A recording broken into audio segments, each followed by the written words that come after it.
저 기자회견 출연하셔가지고 저희 네. 이 무대를 흔들어 놓고 가셨잖아요. 그러다 갑자기 또 사라지셨는데 미루고 미뤘던 주제죠. 춘천 레고랜드. 제가 약간 또 음모론 비슷한 걸 하나 네. 말씀드리자면 마법사 멀린이 만들었다. 최문순 도지사가 거짓말 논란. 어느 정도 했냐 했을 때 네. 생각나는 대로 그냥 얘기한 거예요. 이게 법리적인 게 중요한 걸 떠나서 본인이 가장 중점 사업인데 투자금이 얼마죠?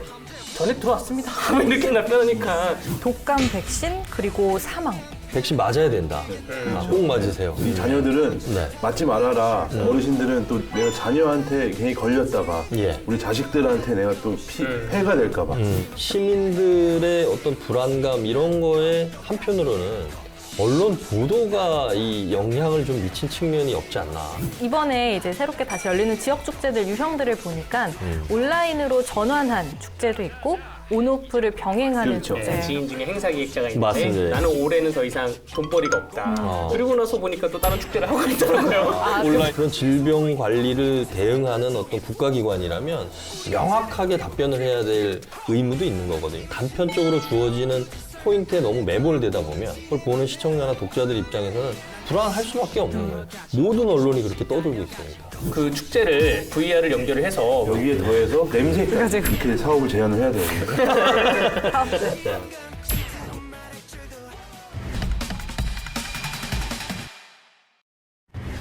네, 이게 이 레고랜드 공정률에 대해서 지금 얼마나 좀 진행이 됐나 봤는데 언론사마다 좀 다릅니다. 50%에 육박하고 있다, 뭐 31%에 그치고 있다, 30%도 안 된다. 뭐 이렇게 왜 차이가 날까요? 그거는 매체의 보도 방향에 따라 결정되는 것 같아요.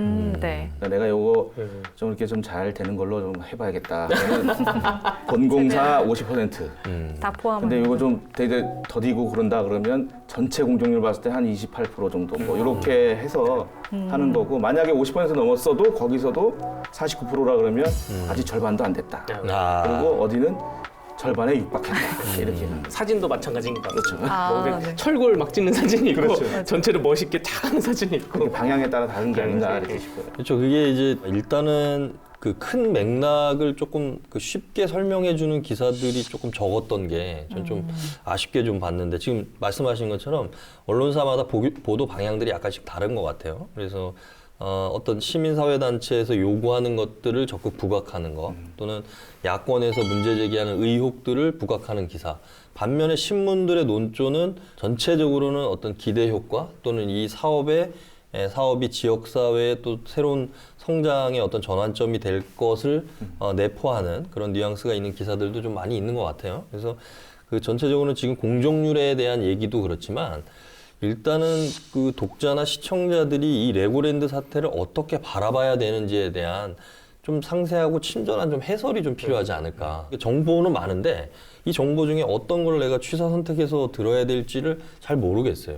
춘천 레고랜드가 가지는 어떤 상징적인 측면 또는 경제적인 기대 효과 또 분명히 잘못된 점은 언론에서 지적을 해야 되는데 그게 어떤 부분인지 왜 이런 건지에 대해서 조금 더 보도가 좀 친절하게 좀 나왔으면 싶은데 특히 뭐 방송사들이 조금 이 부분은 집중적으로 많이 다뤘던 것 같아요 보니까. 네, 그리고 또 저희가 지난 시간에도 이야기를 했는데 이 최문순 강원도지사가 지금 대권 후보 적합성 네. 2% 나왔잖아요.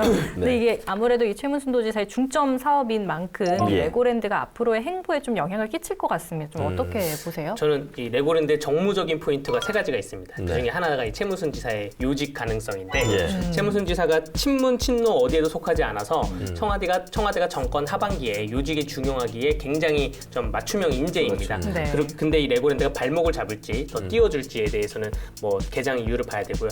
두 번째 포인트가 이제 다음 지방선거가 후년 지방선거인데 내년 7월에 개장한다는 거잖아요. 네. 근데 이게 공사 시간 때문에 좀만 늦춰져서 어쨌든 지방선거 전에만 개장하면 어떠한 민주당에 굉장히 호재가 되는 이벤트가 될 수가 있습니다. 그럼 우리 국민들은 또 그동안 문제를 잃고 다 잊어버리고 좋다 또 역시 민주당 일 잘한다라고 할 수가 있습니다. 또 마지막 세 번째 포인트가 다음 총선의 인구 문제, 춘천이 그 분구가 되냐 문제인데 레고랜드로 인해서 우리 또 아까 기자님 말씀하신 것처럼 인구가 폭발적으로 증가를 하며 춘천 단일 분구가 가능해집니다. 그럼 강원도 정치 지형 자체가 흔들려질 수가 있어요. 이런 포인트가 있다고 말씀드리고 싶습니다. 지금 그 우리가 강원도의 그 해결되지 않은 묵은 현안들 몇 가지 중에 보면 이런 대규모 개발 사업들이 많습니다. 그러니까 우리가 지금도 강원도에 걸림돌이 되고 있는 평창의 알펜시아 네. 리조트 개발 문제 아직도 매각이 안 되고 있잖아요. 그 알펜시아 리조트는 올림픽을 유치하기 위해서 필요했던 시설 중에 하나였거든요. 그러니까 우리가 왜 그런 얘기도 많잖아요. 평창 동계 올림픽을 유치하기 위해서 그 당시에 강원도가 IOC 거기에 위원들을 상대로 뭐 로비를 했느니 아니니 뭐 이런 의혹들도 많이 제기가 됐었는데 평창 동계 올림픽이 평화 올림픽으로 성공 개최가 되고 나서 또 여전히 알펜시아 문제는 남아 있거든요. 그러니까 지금 애초에 첫 단추를 잘 끼워야 되는데 이게 비단 강원도 지자체만의 문제는 아니고요. 우리가 뭐 아직도 지금 논란이 있는 4대강 사업 같은 경우도 마찬가지잖아요. 그러니까 그것도 어마어마한 국책 사업이었는데 효과에 대해서는 여전히 찬반이 나눠져 있고 이런 대규모 국책 사업이 어떤 실패나 원하는 목적을 달성하지 못했을 때 그 국민들 또는 그 주민들에게 미치는 여파가 어마어마하다는 거죠. 그래서 그런 면에서는 유권자들이 물론 이제 선고로 표로 심판을 하겠지만 그런 면에서는 앞으로는 좀 더 지방 정부의 어떤 행정도 투명하게 좀 가급적이면 좀 됐으면 좋겠고 그런 면에서 지금 이 레고랜드 문제가 좀 잘 좀 마무리가 됐으면 그런 기대가 좀 있습니다. 그 네. 관련해가지고 한마디만 더 하면 제가 얼마 전에 최무순 지사를 그 공적인 자리에서 만났을 때 이게 화제가 됐었어요. 대권 네. 적합도. 네. 그 당시에 내가 봤을 때 1%였는데 그 얘기를 이제 같이 있는 사람들이 물었을 때 반응이 어땠는지 아세요? 이게 싫은 표정은 아니었어요. 그러니까 그러면서 예를 든 게 예전에 노무현 전 대통령이 처음에 출마 선언했을 때 기사 얼마나 나왔는지 아세요? 일단으로 요만하게 나왔어. 딱 이렇게 표현하셨어요.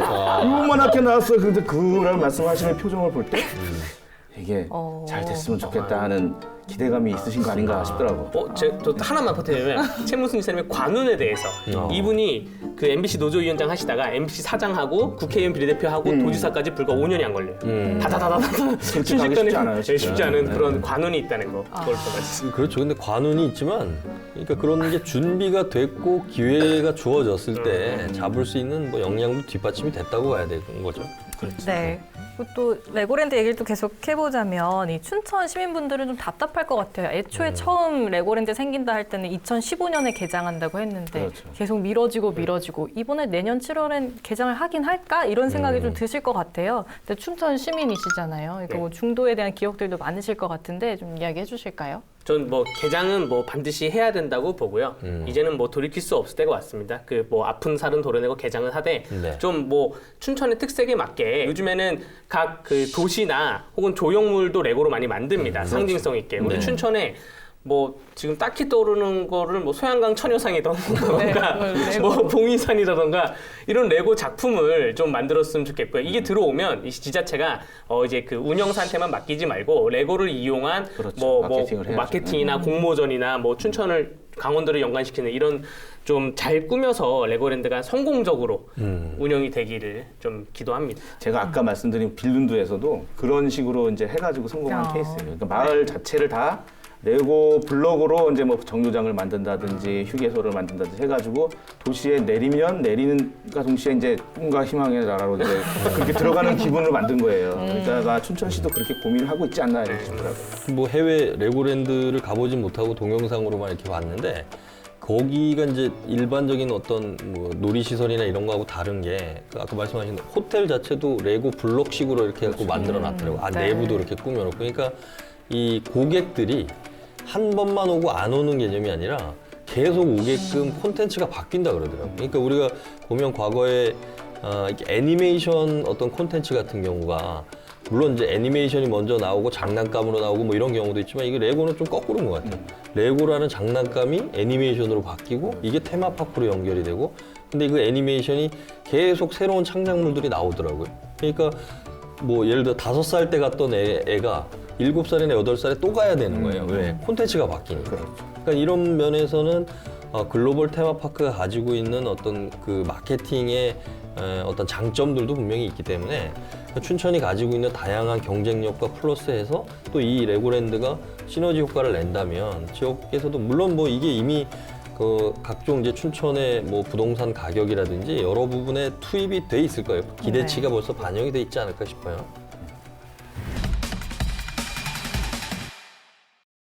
저는 좀 이랬으면 좋겠어요. 이걸 제가 축제 기획자들한테 얘기했다가 비용 때문에 안 될 거다라고 했는데 집집마다 TV가 있잖아요. 네. 네. 근데 VR 안경 쓰는 VR 있잖아요. 예. VR이 엄청 단가가 쌉니다. 생각보다. 1, 2만 원에 구입해요. 9,900원짜리도 있고. 네. 근데 그거를 막상 사서 집에 두면 근데 써먹을 데가 없는 거예요. 아. 그래서 제가 그 축제를 VR을 연결을 해서 우리가 닭갈비 축제를 걷든 커피 축제를 걷든 것처럼 아, 실제 VR 가상 가사로 공간에서? 걷는 것처럼 한번 어. 좀 해보자. 해달라. 기획을 그렇게 해. 그러니까 그 스튜디오 만드는 비용이 어마어마하게 들고 그럴 거면 미리 한 1년 전부터 준비를 했어야 되는데 아. 지금 코로나 때문에 급하게 온라인을 해서 다음 축제는 좀 뭐 생각을 기획을 해볼 수도 있겠다라는데 그러면 약간 온라인이지만 뭔가 실생활에 현실에 있는 것 같은 느낌? 가서 이렇게 또 클릭도 하고 만나기도 하고 기술력이 좀 아니. 그때 제가 얘기한 거 있어요. 여기에 더해서 냄새까지. 그래가지고 닭갈비 냄새. 4D로 해야 되는데 특히 이제 이번에 좀 눈여겨봤던 게 그 GTI 국제무역 투자 박람회 이게 이제 온라인으로 그동안에 이제 오프라인으로 한 4일 정도 박람회를 열어서 바이어들 불러 모으고 막 이렇게 해서 이제 우리 강원도에서 생산된 물건들을 판매하고 계약 맺게 하고 뭐 이제 이런 거였는데 온라인으로 전환하면서 뭔가 발판을 좀 마련한 것 같아요. 그 최기철 단장도 지난번에 저희 이슈 토크 나와서도 여러 차례 말씀을 하셨는데 이제는 강원도에서 GTI 국제무역 투자 박람회를 온라인에서 상시적으로 운영을 하겠다. 그러니까 강원도에서 생산되는 물품을 직접 구매자하고도 연결도 시키고 또는 소비자들이 거기서 구매할 수 있게끔 만들고 이게 어떤 판매의 새로운 형태가 될 것 같은데 그런 것처럼 뭔가 이게 수익적으로도 도움이 돼야 되거든요, 결국은. 축제라는 공간이 지역의 파급 효과, 그러니까 물론 관광객이 와서 소비하는 부분도 있지만 그렇지 않고도 우리 지역의 어떤 이미지를 높인 거나 우리 지역의 상품의 판매가 이루어지게 만드는 거를 단순히만 하지 않고 지금 얘기하신 대로 그런 첨단 기술하고 결합을 한다면 이 코로나19 상황이 장기화되더라도 이 축제의 명맥도 이어가고 어떤 그 가치들도 우리가 원래 기대했던 목표를 이루지 않을까 뭐 그런 생각도 좀 들어요. 저는 요즘에 TV 보다가 이 M본부에서 하는 네. 이 백종원 네. 요리하는 네, 네. 네. 그 포맷이 아 정말 대단하다라고 느꼈는데 이거를 좀 축제에 접목을 시키면 네. 그러니까 우리 먹거리 축제, 네. 먹을거리 축제 같은 경우는 결국은 이 조리해서 먹어야 되는 것들인데 그 포맷을 보면 내일은 다음 주에 뭐 합니다 던져주고 신청을 받잖아요. 예. 그러면 여기서 뭐 이제 보내주는 물건들도 있고 아니면 직접 구입해서 하는 것도 있는데 한 축제 장소에서 우리 이렇게 합니다. 네. 따라하세요. 네. 이렇게 하다 보면 다 어울리게 되더라고요. 거기에 몇백 명이 이렇게 접속을 했는데 다 어울려서 웃고 떠들고서 얘기하는 거 떠들고 하다 보니까 우리도 이제 이렇게 사업을 제안을 해야 돼요. 사업들. 항상 머릿속에는 이렇게. 지금 뭐 요즘 날이 추워지면서 좀 있으면 겨울 같은데 네. 강원도 하면 또 겨울 축제가 그렇죠. 유명하잖아요. 평창 송어 축제는 뭐 일찍이 취소가 됐고 화천 산천어 축제, 태백산 눈 축제 이런 네. 것들은 지금 뭐 축제를 연다면 11월부터 또 대행사도 선정을 해야 되고 해야 할 게 많을 것 같습니다. 이번 겨울 축제들은 좀 어떻게 진행이 될까요? 네, 일단 뭐 말씀하셨듯이 평창 송어 축제가 평창의 제일 큰 축제 중에 하나인데 취소를 가장 먼저 네. 했고요. 지금 취소가 결정된 이 큰 축제들을 보면 이 송어 축제도 있지만 평창 대관령 눈꽃 축제 네. 그리고 홍천강 꽁꽁 축제가 네.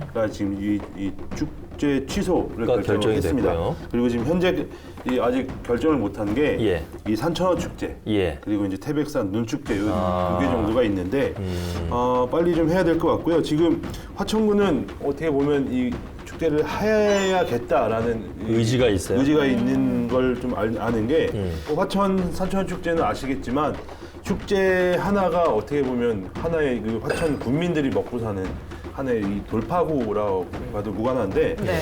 그래서 아마 화천은 산천 축제에 놓고 지금 엄청 고심 많은 것 같은데 아마 11월쯤이면 11월 초면 아마 결정이 날 것 같습니다. 예.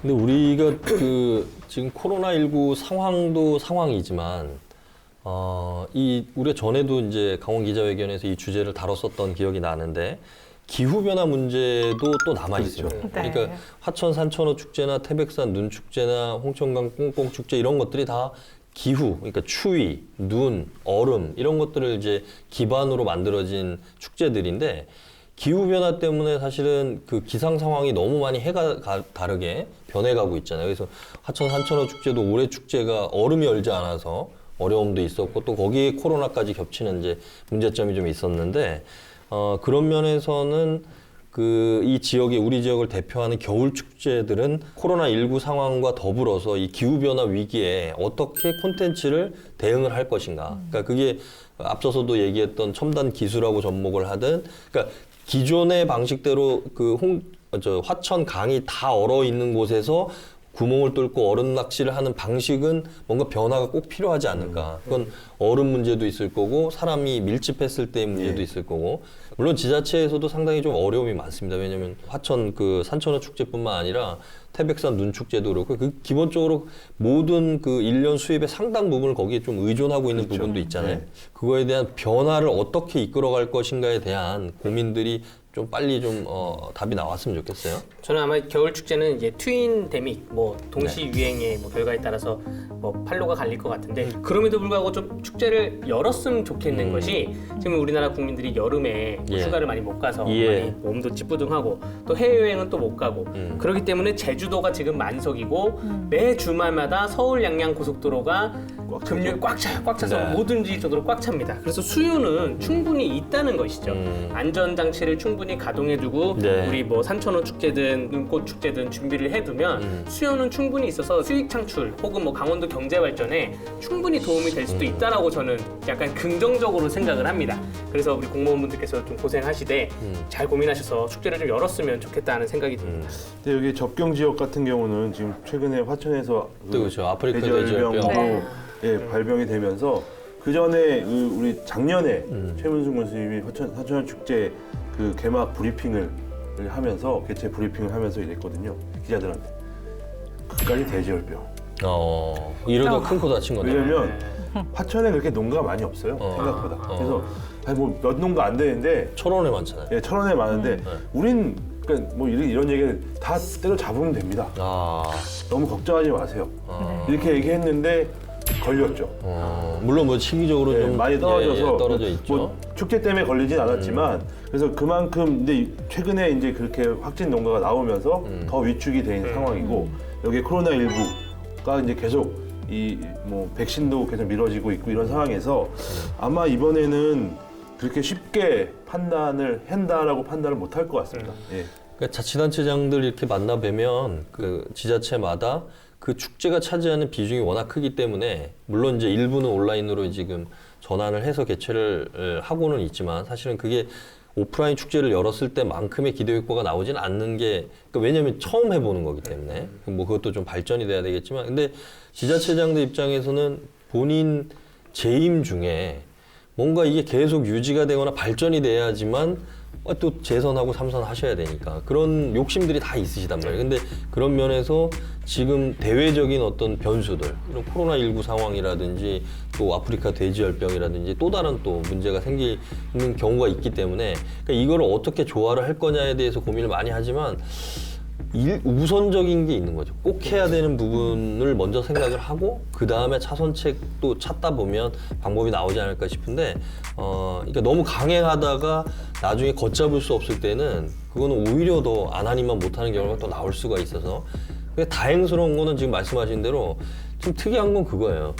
지금도 주말마다 서울에서 수도권에서 그 많은 관광객이 동해안으로 밀려 들어가는데 불특정 다수잖아요. 그래도 동해안에 와서 뭔가 코로나 확진이 많이 걸렸다 이런 것들은 생각보다 많지 않아서 그나마 이제 다행인데 그런 부분을 좀 하천에서도 좀 고민하면서 하지 않을까 싶어요. 이게 또 이 온라인으로 좀 하기 어려운 게 물고기를 잡는 손맛을 느끼는 축제인데 과연 이거를 온라인으로 어떻게 구현을 할까? 여기 또 VR 그러니까 요 핸드폰에 낚시 게임 같은 거 탕 치면 들어오고 이런 거 해야 되는 건지 그러니까 결국 이제 그런 것들이 맞물려서 아마 이번에는 그러니까 이거는 그 가을 축제 같은 것들은 대부분 온라인으로 전환한다고 하지만 겨울 축제는 온라인으로 전환하기가 되게 힘들 것 같아요. 고생했습니다. 고생하셨습니다. 고생했습니다. 아이고 이번 주도